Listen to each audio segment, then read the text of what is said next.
সকল দর্শক বন্ধুকেই আজকে শুভ জন্মাষ্টমীর অগ্রিম শুভেচ্ছা জানিয়ে শুরু করলাম। আজকে বানাবো তালের লাড্ডু। দ্য ডিস কিচেনে আপনাদের সকলকে স্বাগত। আমি সুমনা। তো চলুন বানিয়ে নেওয়া যাক।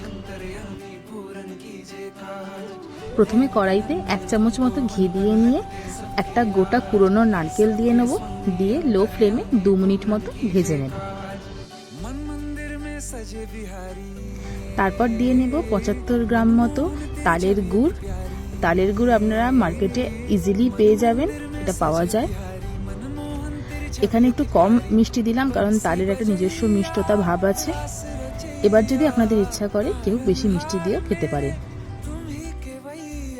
এখানে কখনোই ফ্লেমটা জোরে করবেন না, লো টু মিডিয়ামে রাখার চেষ্টা করবেন পুরো প্রসেসটা।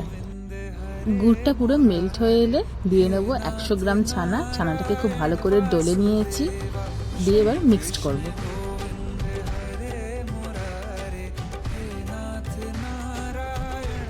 ছানা দেওয়ার পর 7 থেকে 8 মিনিট মতো পাক দেবেন, যতক্ষণ না ছানা আর নারকেল থেকে ময়েশ্চারটা 70 থেকে 80% মতো উবে যায়।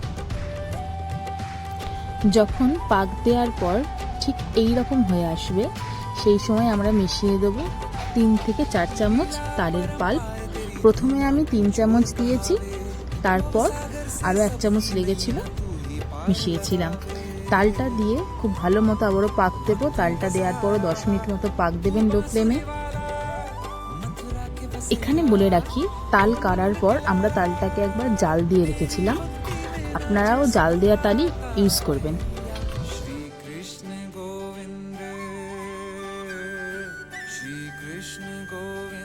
রেসিপিটি অতি অবশ্যই বাড়িতে একবার ট্রাই করবেন, দিয়ে কমেন্টে জানাবেন কেমন হলো।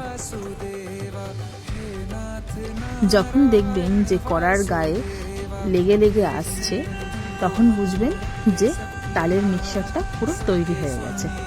ঠিক এইভাবে লেগে লেগে যাবে।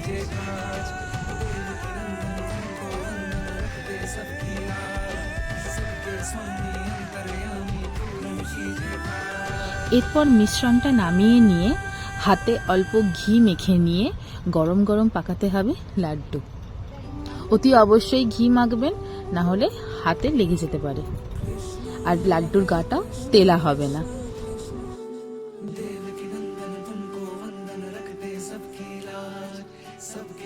এবং লাড্ডুগুলো পাকানো হয়ে গেলে সর্বশেষে উপর থেকে কাজু বাদাম কুচি, আমন্ড কুচি বা যে কোনো একটা কিছু কুচি করে নিয়ে উপর থেকে দিয়ে পরিবেশন করুন শ্রীকৃষ্ণকে তালের লাড্ডু।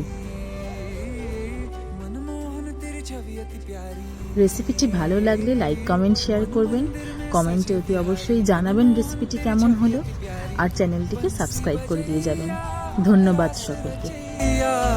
तारनहार मेरे तुम ही के भैया, तुमसे बड़ा कहाँ कौन कन्हैया। श्री कृष्ण गोविंद हरे मुरारे, हे नाथ ना